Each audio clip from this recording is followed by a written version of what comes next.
Morning বন্ধুরা, তোমরা সবাই কেমন আছো? আশা করি যে যেখান থেকে আমার ভিডিওটা দেখছো সবাই খুব ভালো আছো, সুস্থ আছো এবং সাবধানে আছো। আরও একটা নতুন ভিডিওতে তোমাদের সবাইকে অনেক অনেক স্বাগত। তো সকালবেলা সোনাকে রেডি করে নিয়ে বেরিয়ে পড়েছি। আর এই যে ছোলা বাদাম দেখছো, এটা মেজদা দিয়েছে। মেজো কালকে রাত্রে ভিজিয়ে রেখেছিল, আর মেজদা সকালবেলা সিঁড়ি দিয়ে নামছি, পরে মেজদা বলছে না বৌদি এটা খাও। তো যাই হোক, সকালবেলা ছোলা বাদাম ভেজানো খাওয়া সত্যি মানে শরীরের পক্ষে খুবই ভালো। মেজদা দিল আর খেতে খেতে চলে আসলাম। আর আমাদের বাড়ি থেকে তো বেশিক্ষণ না, ওই 1 মিনিট মতন লাগে আসতে।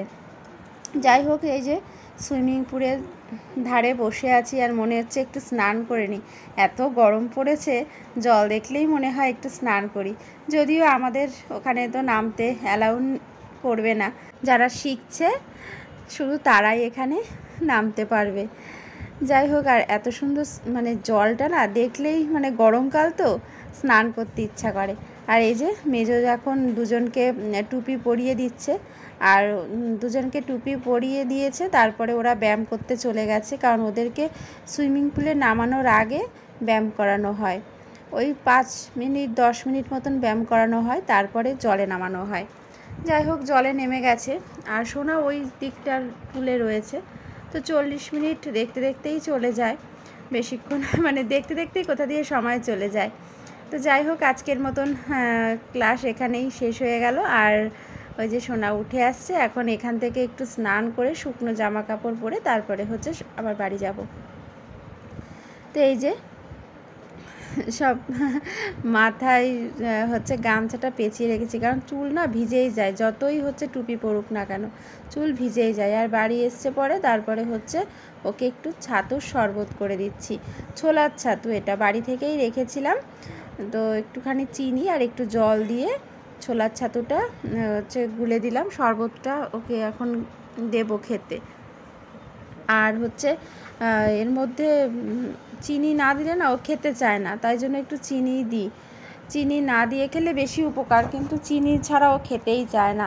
আর তারপরে আমি ঘরের বিছনাগুলো গুছিয়ে নিলাম, নিয়ে হচ্ছে ঘরদোর সব মোছামুছি শুরু করে দিয়েছি। আর আমি সপ্তাহে 1 দিন করে হচ্ছে সিঁড়িটা মুছি। তো আজকে এই যে সিঁড়িটা মুছে নিচ্ছি। সিঁড়ি না প্রত্যেক দিন মোছা হয়ে ওঠে না, আর সিঁড়ি তো খুব বেশি নোংরাও হয় না। তো ওই মাঝে মানে সপ্তাহের যে কোনো একটা দিন আর কি মোছা হয়, তো একটা দিন করেই মুছি। তো এই সিঁড়িটা মুছলেই মোটামুটি ঘরের বাসি কাজকর্ম যেগুলো থাকে সবই মোটামুটি হয়ে যায়। আর আজকে আবার অল্প কটা কাছাকাছিও করব। একটা বিছনার চাদর আমি বের করে রেখেছি, ওইটা কাছাকাছি করব। তো চলো ওই পাশের সিঁড়িগুলো মুছে তারপরে যে চলে আসলাম ঠাকুরের বাসনটা মাজতে। কারণ কি বলো তো, কালকে রাত্রেবেলা না ঠাকুরের বাসনটা মাজা হয়নি, তো ভাবলাম ঠাকুরের বাসনটা মেজে নিয়েই তারপরে যাই কাচাকাচি করতে। কারণ কাচাকাচি করে তো একবারে স্নান করে বেরোবো, তাই জন্য ঠাকুরের বাসনটা মেজে নিচ্ছি। প্রত্যেক দিন হচ্ছে রাত্রেই মেজে রাখি আমি বেশিরভাগ দিন ঠাকুরের বাসনটা, কারণ সকালবেলা না দেরি হয়ে যায় ঠাকুরের বাসন মাজতে গেলে। তো আর কি করব, কালকে মানে মাজা হয়নি, তাই জন্য এখন হচ্ছে মেজে নিচ্ছি। আর ঠাকুরের বাসনটা মেজে রেখে তারপরে বাথরুমে ঢুকবো। আর আজকে হচ্ছে দোলের আগের দিন, মানে আজ আমাদের ন্যাড়া পোড়া, কাল আমাদের দোল। পূর্ণিমাতে চাঁদ উঠেছে, বলো হরি বল। আমরা ছোটোবেলায় কত আনন্দ করতাম, এই ছড়াগুলো বলতাম, সেই সব দিন আর নেই। তো আজকেও একটু ঠাকুরকে একটু মালা চন্দন দিয়ে ভেবেছি একটু সুন্দর করে পুজো করব। তো আর এই যে দেখো ঘরদোর সব গোছানো হয়ে গেছে, মানে বিছনা টিছনা সব গোছানো, ঘরের কাজ সব কমপ্লিট। এখন চলে আসলাম বাথরুমে এসে জামা কাপড় কাচাকাচি শুরু করে দিয়েছি। আর বিছনার চাদরটা একটু ভিজিয়ে নিচ্ছি, একটু গরম জল নিয়েছি। আমি আবার গরম জল ছাড়া আমার ভালো লাগে না কাচাকাচি করতে, তাই জন্য একটু গরম জল নিয়েছি। গরম জলে এই চাদরটা ভিজিয়ে রাখছি, আর চাদরটা একটু মানে কেচে নেব। চাদরটা আজকেই মানে উঠিয়েছি বিছানা থেকে, তো ভাবলাম জমিয়ে না রেখে একবারে কেচেই নিই আজকেই, তাই জন্য কেচে নিলাম। তারপরে কাছাকাছি করে ছাদে মেলেও দিয়েছি। আর এই যে মেজদা হচ্ছে দোল সাজাচ্ছে, কালকে গোপাল দোলে উঠবে, আমাদের ছোট্ট গোপাল, তাই জন্য মেজদা দোল সাজাচ্ছে। আর এদিকে আমি নিচে এসে সুন্দর করে ঠাকুরকে সাজিয়ে গুছিয়ে মালা চন্দন পরিয়ে বৃন্দারানীকে সমস্ত ঠাকুরকে আমি সুন্দর করে পুজো দিয়েছি, ভোগ দিয়েছি। তো আজকে যেহেতু পূর্ণিমা লেগে গেছে, তো এই কারণে আজকেও একটু ভোগ দিলাম। আজকে হলো রবিবার, আজকেও একটু ভোগ দিলাম, আবার কালকেও দেব। কালকে হচ্ছে ভোগ রান্না করে দেব। আজকে ফল মিষ্টি এই সমস্ত দিয়েই দিয়েছি। তো যাই হোক, হ্যাঁ, সুন্দর করে ঠাকুরকে সাজিয়ে গুছিয়ে পুজো দিতে না আমার খুব ভালো লাগে এরকম। তো প্রত্যেক দিন তো আর ঠাকুরকে মালা দিয়ে পুজো করা হয় না। তো মালা ঝালা দিয়ে পুজো করলে দেখবে ঠাকুরের গেট আপটাই একটা অন্যরকম হয়ে যায়, খুব ভালো লাগে দেখতে। তো যাই হোক, পুজো টুজো কমপ্লিট হয়ে গেছে। আর তোমাদেরকে দোলের অগ্রিম শুভেচ্ছা সবাইকে। বড়দেরকে আমার প্রণাম, আর ছোটোদেরকে অনেকটা আদর। ঠিক আছে, তো চলো এবার আমি চলে এসেছি রান্নাঘরে এসে আলু পেঁয়াজ ভাজা বসিয়ে দিয়েছি। আর হচ্ছে রুটি করব সকালবেলা, এটাই হবে টিফিন, রুটি আর আলু পেঁয়াজ ভাজা। এটা হলে আর অন্য কিছু চাই না। আমার সোনাঝি আলু ভাজা খেতে খুব ভালোবাসে। আর আমার জিয়া কালকে বলেই রেখেছে, মা আজকে সকালবেলা রুটি দিয়ে খাওয়ার জন্য আলু পেঁয়াজ ভাজা করবে, তাই জন্য আজকে আলু পেঁয়াজই ভাজা করলাম। ভাজাটা করে রেখে তারপরে এই যে রুটিগুলো করে নিচ্ছি। রুটিটা করলেই মোটামুটি হয়ে যায় সকালের টিফিন। তারপরে সবাই মিলে সকালের টিফিন খেয়ে নেব। এই যে রুটি হয়ে গেছে, এখন খাওয়া দাওয়া করে নেব। আর এই যে দেখো, আমাদের দোলের সমস্ত সরঞ্জাম চলে এসছে।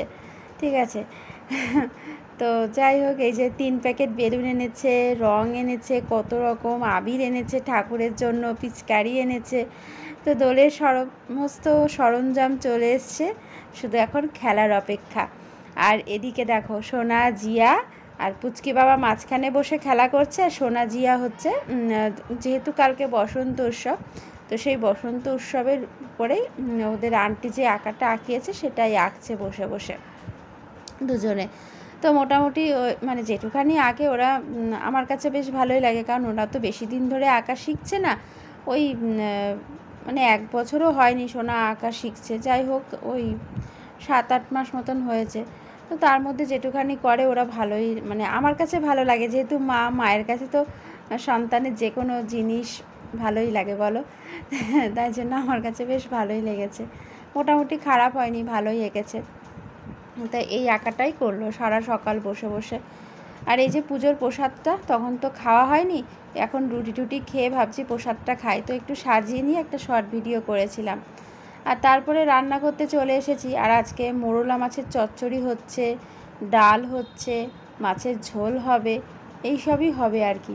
তো মোরলা মাছটা আগের দিন যখন এনেছিল আমি কেটে ভালো করে ধুয়ে রেখেছিলাম, তাই জন্য আজকে আর আমার অত ঝামেলা হয়নি। ফ্রিজ থেকে মাছটা বের করে একবার একটু ধুয়ে নিয়েছি, আর সেদিনকেই ভালো করে ধুয়ে রেখেছিলাম। তো মোরলা মাছের চচ্চড়িটা মোটামুটি হয়েই এসেছে। মাছগুলো দিয়ে দিলাম, আর উপর থেকে একটু ধনেপাতা ছড়িয়ে দিলাম, দিয়ে একটুখানি জল দিয়ে একটু ঢেকে রেখে দেবো। ওই 1-1.5 মিনিট মতন একটু ঢেকে রেখে দেবো, ব্যাস, তাহলেই হয়ে যাবে চচ্চড়িটা। চচ্চড়ি হলে আর কিছু লাগে না, আর খুব টেস্টিও হয়েছিল খেতে। আর এখানে একটু মুসুর ডাল করলাম, পেঁয়াজ আর হচ্ছে ধনেপাতা দিয়ে করলাম, আর কালো জিরে কাঁচা লঙ্কা তো আছেই। তো ডালটাও তো হয়েই গেল, ডাল ফোড়ন দেওয়া মানেই তো ডাল হয়ে যাওয়া। আর বাকি আছে মাছের ঝোলটা করতে। এই যে ডাল দেখো নামিয়ে নিয়েছি, আর গুঁড়ো মাছের চচ্চড়ি মানে মোরলা মাছের চচ্চড়িটাও হয়ে গেছে, চচ্চড়িটাও এখন নামিয়ে নিচ্ছি। আর সবশেষে এখন মাছের ঝোলটা করে নেব, তাহলেই হয়ে যাবে রান্না বান্না। আর ভাত তো আগেই হয়ে গেছে, মানে এই কাটাকাটি সমস্ত কিছু গোছাতে গাছাতে আমার ভাত হয়ে যায়, বেশিরভাগ দিনই আমার ভাতটা সবার আগে হয়ে যায়। তো যাই হোক, এই যে দেখো মোরলা মাছের চচ্চড়িটাও নামিয়ে নিয়েছি, আর এখন এই যে মাছ ভেজে নিচ্ছি। আর এগুলো কি মাছ তোমরা আমাকে কমেন্ট করে জানিও। এই মাছের কিন্তু অনেকগুলো নাম আছে, 3খানা নাম আমি জানি। তো তোমরা আমাকে কমেন্ট করে জানিও তোমরা এই মাছকে কি নামে ডাকো, বা তোমরা এই মাছকে কি নামে চেনো বা জানো, আমাকে অবশ্যই কমেন্ট করে জানিও। এই মাছ কিন্তু খেতে বেশ ভালোই লাগে, ওই তেলাপিয়া মাছের মতনই। আর এখানে এই যে আলু দিয়ে মাছের ঝোলটা করব, তো লম্বা লম্বা করে আলু কেটে রেখেছিলাম, আর জিরে ফোড়ন দিয়ে তেলের মধ্যে তারপরে আলুটা ভেজে নিলাম। তারপরে হচ্ছে এই আদা বাটা, লঙ্কা বাটা, তারপরে তোমার জিরের গুঁড়ো, ধনের গুঁড়ো, গরম মশলার গুঁড়ো, হলুদ গুঁড়ো লবণ সব কিছু দিয়ে আলুটা কষিয়ে নিলাম। আর এই যে দেখো মাছের ঝোল হয়ে গেছে, কালারটা বেশ ভালোই এসছে, যদিও আমি কাঁচা লঙ্কা দিয়েই রান্না করেছি। তো যাই হোক মাছের ঝোলটাও হয়ে গেছে। এখন রান্নাঘরটা পরিষ্কার করে নিই, কারণ রান্নাঘরের বেহাল অবস্থা, বাসন কোসন মেজে গ্যাস ট্যাস মুছে তারপরে আবার তোমাদের সাথে পরে দেখা হচ্ছে। আর এখানে দেখো এই যে শোকেসটা একটু খোলা ছিল, ব্যাস জিয়া অমনি সমস্ত খেলনা বের করে নিয়ে বসে পড়েছে খেলতে। কি করব, শোকেসটা কালকে খুলেছিলাম ওই কাচের গ্লাস বের করার জন্য, আর দেওয়া হয়নি তালা, ব্যাস অমনি বের করে নিয়েছে। মানে সুযোগ পেলে কি আর কেউ ছাড়ে বলো তো, এই সুযোগ সবসময় আমি তালা দিয়েই রাখি, না হলে না আর গোছানো থাকে না। তালা দেওয়া থাকলে একটু গোছানো থাকে। এই যে দেখো এটাতে তালা দেওয়া আছে, আর বের করতে পারিনি, আর ওটাতে কালকে খুলেছি আর মনে নেই তালা দেওয়ার জন্য, ব্যাস অমনি নিয়ে বসে পড়েছে খেলাধুলা করার জন্য। যাই হোক, গুড ইভিনিং বন্ধুরা। সেই দুপুরের পরে আবার সন্ধ্যাবেলা চলে আসলাম। আর এখন এই যে বিস্কুটটা শেষ হয়ে গেছিলো, তো এক প্যাকেট বিস্কুট কৌটোতে একটু ঢেলে রাখবো। তো আগের যে বিস্কুটগুলো ছিল সেই বিস্কুটগুলো হচ্ছে এই প্লেটের মধ্যে ঢেলে রেখে দিলাম। এর মধ্যে ভাঙাও আছে ভালোও আছে, তো ভালোগুলো রেখে দিলাম আর ভাঙাগুলো সব নিয়ে নিলাম। এটা এখনই খেয়ে নেব। আর ওদিকে আদা দিয়ে লিকার চা বসিয়ে দিয়েছি, মানে লাল চা। তো হাজব্যান্ডকে বললাম দুধ চা খাও বা কফি খাও, কিছুই খাবে না, লাল চা খাবে। তো ওই কারণে আদা দিয়ে করে দিচ্ছি আর কি। তো আমিও একটু আদা চাই খাবো। তো চাটা ওদিকে হচ্ছে আর এদিকে বিস্কুটটা ভরে নিয়েছি। আর এই যে দেখো কতগুলো ভাঙা বিস্কুট ছিল, তো সেগুলো নিয়ে নিয়েছি, খাওয়া হয়ে যাবে। ভাঙা বিস্কুটগুলো তো আর কাউকে দেওয়া যায় না লোকজন আসলে, তাই জন্য ওই বিস্কুটগুলো আগে নিয়ে নিলাম। আর এখানে এই যে চাটাও হয়ে গেছে, চাটা এখন ছেঁকে নেব। আর এই আদা চাটা খেতে খুব ভালো লাগে। তো হাজব্যান্ডকে চাটা দিয়ে আসি, তারপরে হচ্ছে আমি খাবো। আর এই যে দেখো পুচকি বাবা পিচকারি নিয়ে আজকেই খেলা শুরু করে দিয়েছে। তো বন্ধুরা চলো আজকে ভিডিওটা এই পর্যন্ত। সবাই ভালো থেকো, সুস্থ থেকো, দেখা হবে কালকে নতুন ভিডিওর সাথে। সবাইকে টাটা।